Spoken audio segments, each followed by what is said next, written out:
رسول اللہ وسلم علیک یا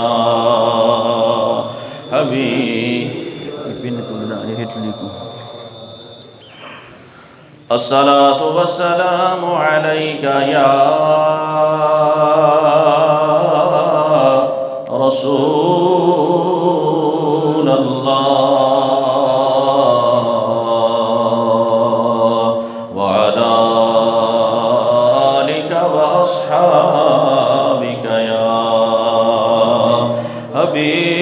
حبیب اللہ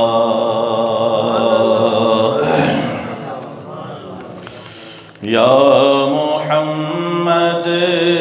محمد میں کہتا رہا نور کے موتیوں کی لڑی بن گئی یا محمد محمد میں کہتا رہا نور کے موتیوں کی لڑی بن گئی آیتوں سے ملاتا رہا پھر جو دیکھا تو نعت نبی بن گئی آیتوں سے ملاتا رہا آیتیں پھر جو دیکھا تو نعت نبی بن گئی قرآن کی ایک ایک آیت آپ جوڑتے جائیں والضحى والليل إذا سجى ما ودعك ربك وما قلى يا أيها المزمل قم الليل إلا قليلا نصفه أو انقص منه قليلا يا أيها المدثر قم فأنذر يا أيها الرسول بلغ ما أنزل إليك من ربك وما أرسلناك إلا رحمة للعالمين ان آیتوں کو جب ملائیں گے تو یہ ساری نعت مصطفیٰ بن جاتی ہے آیتوں سے ملاتا رہا پھر جو دیکھا تو نعت نبی بن جو بھی آنسو بہے میرے محبوب کے سب کے سب ابر رحمت کے چھینٹے بنے جو بھی آنسو بہے میرے محبوب کے سب ابر رحمت کے چھینٹے بنے چھا گئی رات جب زلف لہرا گئی چھا گئی رات جب زلف لہرا گئی جب تبسم کیا چاندنی بن گئی جب تبسم کیا چاندنی بن گئی جب چھڑا تذکرہ ان کے رخسار کا والضحیٰ کہہ دیا والقمر کہہ دیا جب چھڑا تذکرہ ان کے رخسار کا والضحیٰ کہہ دیا والقمر پڑھ لیا آیتوں کی تلاوت بھی ہوتی رہی نعت بھی بن گئی بات بھی بن گئی کیا اشعار جوڑے ہیں عاشق رسول نے اللہ تبارک و تعالی اگر وہ زندہ ہیں انہیں سلامت رکھے تا حیات، اور اگر اس دنیا سے کوچ کر گئے ہیں اللہ تبارک و تعالیٰ ان کی قبر پر کروڑہ رحمتوں کا نزول فرمائے۔ علامہ صائم رحمۃ اللہ علیہ کا یہ کلام ہے، بہت بڑے عالم گزرے ہیں، وہ اس دنیا سے کوچ کر گئے ہیں، اور اللہ تبارک و تعالیٰ ان کی قبر پر اپنی کروڑہ رحمتوں کا نزول فرمائے۔ یہ کسی عام شاعر کا کلام نہیں، علامہ صائم بہت بڑے جید عالم گزرے ہیں، حدیث کا علم جاننے والے، قرآن کا علم جاننے والے، انہوں نے یہ نعت مصطفیٰ لکھی ہے۔ اللہ تبارک و تعالیٰ ان کی قبر پر کروڑہ رحمتوں کا نزول فرمائے۔ عزیزان محترم، آگے آپ فرماتے ہیں، کون ہے جو طلبگار جنت نہیں، میں نے مانا کہ جنت ہے باغ حسین، حسن جنت کو جب بھی سمیٹا گیا، سرور انبیاء کی گلی بن گئی، حسن جنت کو جب بھی سمیٹا گیا، سرور انبیاء کی گلی بن گئی۔ سب سے صائم زمانے میں رنجور تھا، سب سے بے کس تھا، بے بس تھا، مجبور تھا، میری حالت پہ آقا کو رحم آ گیا، میری عظمت میری بے بسی بن گئی، یا محمد محمد میں کہتا رہا، نور کے موتیوں کی لڑی بن گئی۔ اللہ تبارک و تعالی ہمیں عشق مصطفیٰ صلی اللہ تعالیٰ علیہ وسلم کی دولت سے مالا مال فرمائے۔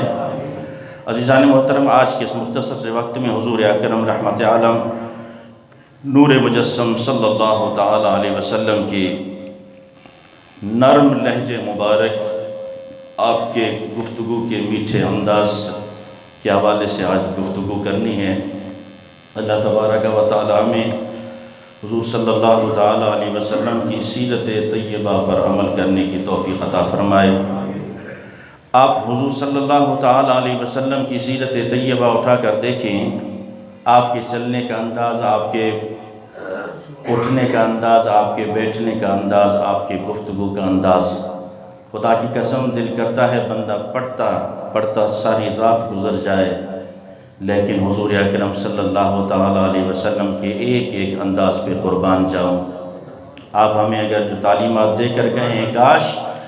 ہم رسول اللہ صلی اللہ تعالیٰ علیہ وسلم کی سیرت طیبہ پر عمل کرتے۔ وما ینطق عن الہویٰ، رب فرماتا ہے وما ینطق عن الہویٰ ان هو الا وحی یوحیٰ، میرا محبوب اپنی مرضی سے نہیں بولتا، اپنی مرضی سے نہیں بولتا۔ وما ینطق عن الہویٰ ان هو الا وحی یوحیٰ، جب تک رب کی طرف سے وحی نہ آ جائے، جب تک رب کی طرف سے وحی نہ آ جائے۔ سرکار دو جہاں صلی اللہ تعالیٰ علیہ وسلم نے فضول گوئی سے بہت زیادہ پرہیز فرمائی ہے۔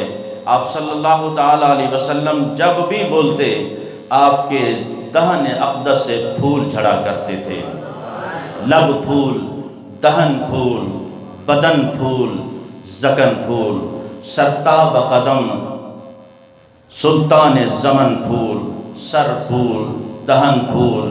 لب پھول، زکن پھول۔ سرکار دو جہاں صلی اللہ تعالیٰ علیہ وسلم جب گفتگو فرماتے، صحابہ کرام رضوان اللہ تعالیٰ مجمعین کہتے ہیں ایسے لگتا تھا جیسے منہ سے موتی جھڑ رہے ہیں، پھول جھڑ رہے ہیں۔ اور سرکار دو جہاں صلی اللہ تعالیٰ علیہ وسلم کی دندان مبارک سے آپ تبسم فرمایا کرتے تھے۔ آج ہم تو کہہ مار کے ہنستے ہیں نا کسی بات پہ،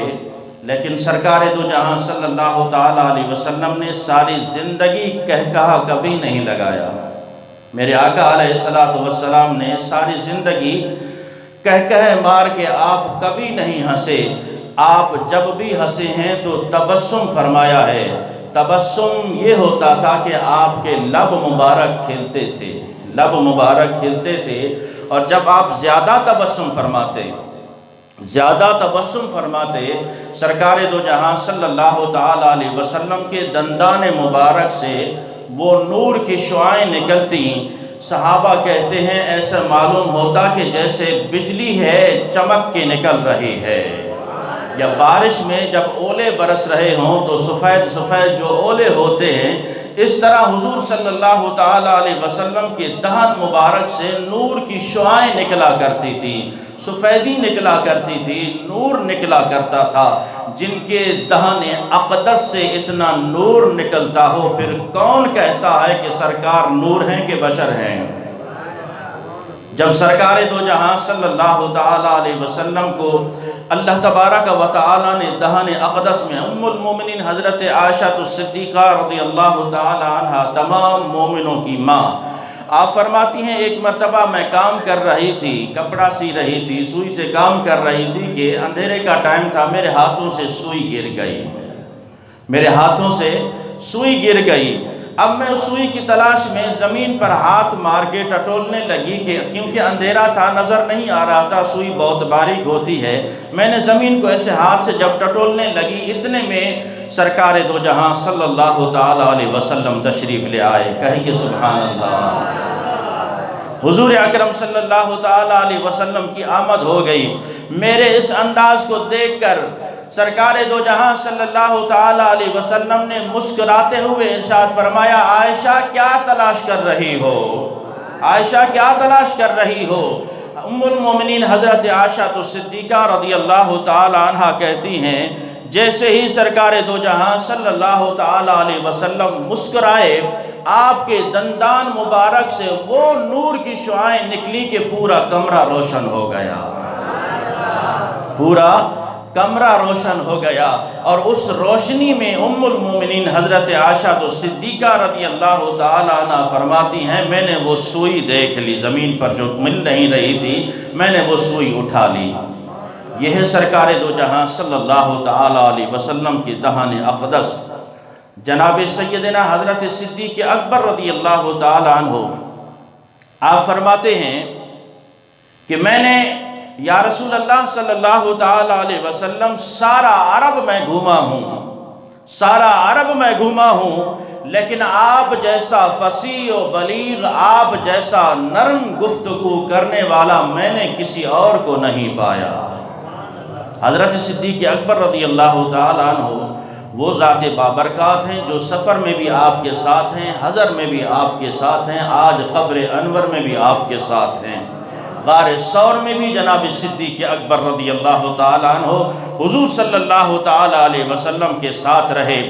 آپ صدیق اکبر رضی اللہ تعالیٰ عنہ فرماتے ہیں، یا رسول اللہ صلی اللہ تعالیٰ علیہ وسلم، آپ جیسا نرم گفتگو اور آپ جیسا دھیما لہجہ اور آپ جیسی فصیح زبان میں نے کسی عرب والے سے نہیں سنی جیسا آپ گفتگو فرماتے ہیں۔ اور جناب سیدنا حضرت عمر فاروق رضی اللہ تعالیٰ عنہ، آج تو بدقسمتی بدنصیبی کے جنہوں نے نہیں دیکھا وہ اتنا اعتراض کرنے لگ گئے، پوچھئے ان سے جنہوں نے دیدار کیا ہے، جنہوں نے معیت حاصل کی ہے، جنہوں نے قرب حاصل کیا ہے نبی پاک کا، وہ تو یوں بیان فرمائیں کہ ہم نے پورے عرب میں آپ جیسا فصیح و بلیغ نہیں دیکھا۔ اور حضرت عمر فاروق رضی اللہ تعالیٰ عنہ کہتے ہیں، یا رسول اللہ صلی اللہ تعالیٰ علیہ وسلم، آپ رہتے تو ہم میں ہیں، آپ رہتے تو ہم میں ہیں، لیکن جو فصیح زبان آپ بولتے ہیں، ہم نے آپ جیسی فصیح زبان، آپ جیسی گفتگو کسی عرب والے سے نہیں سنی، کسی عرب والے سے، پورے عرب میں ہم نے آپ جیسا کلام، آپ جیسے گفتگو کا انداز ہم نے نہیں سنا۔ تو عزیزان محترم، سرکار دو جہاں صلی اللہ تعالیٰ علیہ وسلم کی اس نرم لہجے کی کیا قربان جاؤں۔ ایک صحابی گزرے ہیں جو اسلام لانے سے پہلے، کلمہ پڑھنے سے پہلے، انہوں نے جب مکے میں قدم رکھا، وہ کہتے ہیں کہ میں طب جانتا تھا اور جو مجنون شخص ہو، پاگل شخص ہو، جب میں اسے دم کرتا تھا تو وہ میرے دم سے ٹھیک ہو جایا کرتا تھا۔ اس نے کہا کہ جب میں مکہ آیا میں نے یہ مکے میں آ کے سنا کہ یہاں ایک شخص رہتا ہے، اور مکے کے جہالہ جاہل لوگ معاذ اللہ ثم معاذ اللہ نعوذ باللہ من ذالک اس شخص کو مجنون کہتے ہیں، پاگل کہتے ہیں۔ وہ سارے مکے کے جو جہالہ تھے، مکے کے جو کافر تھے، مشرک تھے، وہ رسول اکرم صلی اللہ تعالی علیہ وسلم کو العیاذ باللہ پاگل کہا کرتے تھے، مجنون کہا کرتے تھے کہ یہ پتہ نہیں کیسی باتیں کرتا ہے۔ تو وہ شخص جس کا نام دماد تھا، اس نے کہا کہ میں جس مجنون پہ دم کرتا تھا وہ پاگل ٹھیک ہو جایا کرتا تھا۔ میں نے کہا کہ چلو آج اس کے پاس چلا جاتا ہوں، اسے جا کے دم کر دیتا ہوں، ہو سکتا ہے کہ میرے دم سے ٹھیک ہو جائے۔ اس کا اپنا ایک وہ تھا، نظریہ تھا۔ اس نے کہا کہ اس نظریے سے میں نبی مکرم صلی اللہ تعالی علیہ وسلم کی بارگاہ میں آ گیا، اور میں نے آ کے کہا کہ لوگ آپ کے بارے میں اس طرح کہتے ہیں کہ معاذ اللہ آپ مجنون ہیں، پاگل ہیں، تو میں جس مجنون کو دم کرتا ہوں وہ ٹھیک ہو جاتا ہے۔ آپ گفتگو فرمائیے، کیا کہتے ہیں؟ کیا لوگ سچ کہتے ہیں؟ اللہ اکبر۔ سرکار دو جہاں صلی اللہ تعالی علیہ وسلم نے پھر گفتگو فرمائی، خطبہ ارشاد فرمایا، الحمدللہ نحمدہ ونستعینہ ونستغفرہ من یہدہ اللہ فلا مضل لہ ومن یضللہ فلا ہادی لہ ونشہد ان لا الہ الا اللہ وحدہ لا شریک لہ ونشہد ان محمدا عبدہ ورسولہ۔ جب یہ کلام میرے آقا علیہ السلام نے فرمایا، یہ خطبہ ارشاد فرمایا، تو اس دماد نے، اس جادو کا دم کرنے والے، مجنوں کا دم کرنے والے نے کہا کہ دوبارہ ارشاد فرمائیے، یہ کلمات دوبارہ دہرائیے۔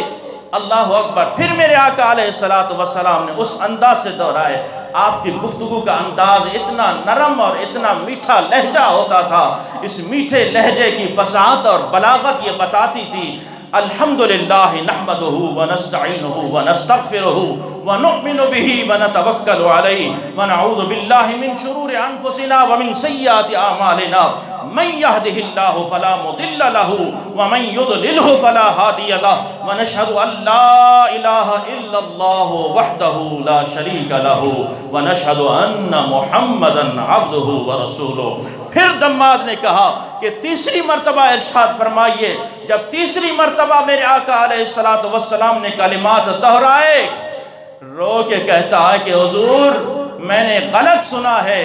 آپ کی یہ گفتگو کا انداز، آپ کا یہ نرم لہجہ مجھ سے سب کچھ چھین کر لے گیا، مجھے کلمہ پڑھ کر مسلمان بنائیے۔ میں یہ سرکار دو جہاں صلی اللہ تعالی علیہ وسلم کی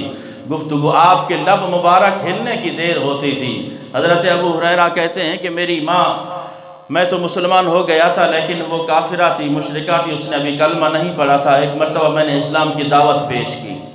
جب میں نے ماں کو اپنے اسلام کی دعوت پیش کی تو اس نے، یعنی میری ماں نے سرکار دو جہاں صلی اللہ تعالی علیہ وسلم کی شان میں کچھ نازیبہ الفاظ کہے۔ میں روتا ہوا سرکار صلی اللہ تعالی علیہ وسلم کی بارگاہ میں گیا،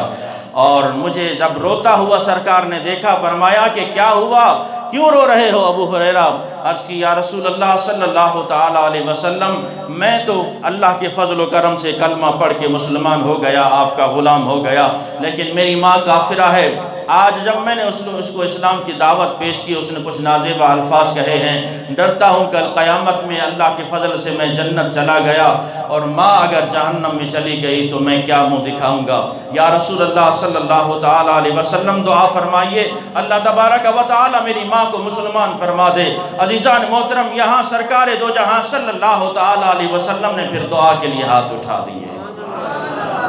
آپ کے لبھہ مبارک کو پھر جنبش ہوتی ہے۔ یہاں سرکار نے دعا کے لیے ہاتھ اٹھائے، وہاں ابو ہریرہ گھر کو روانہ ہو جاتے ہیں۔ اللہ اکبر۔ کسی نے کہا ابو ہریرہ ابھی تو دعا ختم بھی نہیں ہوئی، ٹھہر تو جاؤ۔ کہا نہیں، میں دیکھنا چاہتا ہوں کہ میں پہلے پہنچتا ہوں یا رسول اللہ کی دعا پہلے پہنچتی ہے، میں پہلے پہنچتا ہوں یا رسول اللہ کی دعا پہلے پہنچتی ہے۔ عزیزان محترم، سرکار دو جہاں صلی اللہ تعالی علیہ وسلم نے یہاں دعا کے لیے ہاتھ اٹھائے۔ وہاں ابو ہریرہ کہتے ہیں میں گھر پہنچا، دروازہ اندر سے بند ہے، دستک دی، آپ فرماتے ہیں میں دیکھ رہا ہوں کہ پانی بہتا ہوا نظر آ رہا ہے، میں سمجھ گیا ماں غسل کر رہی ہے۔ ماں نے کہا بیٹا ٹھہر جا، میں غسل کر رہی ہوں۔ اللہ اکبر۔ غسل کرنے کے بعد جب ماں نے دروازہ کھولا، کہا مجھے کلمہ پڑھاؤ، میں مسلمان ہونا چاہتا ہوں۔ دلہن بن کے نکلی دعائے محمد، دلہن بن کے نکلی دعائے محمد۔ تو عزیزان محترم، سرکار دو جہاں صلی اللہ تعالیٰ علیہ وسلم نے صرف یہی نہیں، حضرت علی کہتے ہیں کہ ایک مرتبہ میرے آقا علیہ السلام نے مجھے یمن کا قاضی بنا کے مقرر کر کے ارشاد فرمایا کہ جاؤ۔ حضرت علی کہتے ہیں کہ میں نے عرض کی یا رسول اللہ صلی اللہ تعالیٰ علیہ وسلم، ابھی تو میں نوعمر ہوں، میں یہ تجربہ بھی نہیں جانتا۔ سرکار دو جہاں صلی اللہ تعالیٰ علیہ وسلم نے پھر دعا کے لیے ہاتھ اٹھائے اور اپنے لبھائے مبارک کو جنبش دی۔ کیا کہا؟ اے علی جاؤ، میں دعا کر رہا ہوں۔ حضرت علی شیر خدا رضی اللہ تعالیٰ عنہ فرماتے ہیں یہاں سرکار دو جہاں صلی اللہ تعالیٰ علیہ وسلم نے مجھے دعا دی، اس کے بعد جب میں اس مقام پر پہنچا اور وہاں جا کے میں نے عہدہ سنبھالا، اور جب بھی میں نے فیصلہ کیا، جتنے بھی فیصلے کیے، کسی فیصلے میں مجھے کوئی شک اور تردد نہیں ہوا۔ اللہ تبارک و تعالی میں سرکار دو جہاں صلی اللہ تعالیٰ علیہ وسلم کی سچی محبت نصیب فرمائے۔ عزیزان محترم، دو اعلانات سماعت فرمائیں۔ انشاءاللہ آج رات بعد نماز عشاء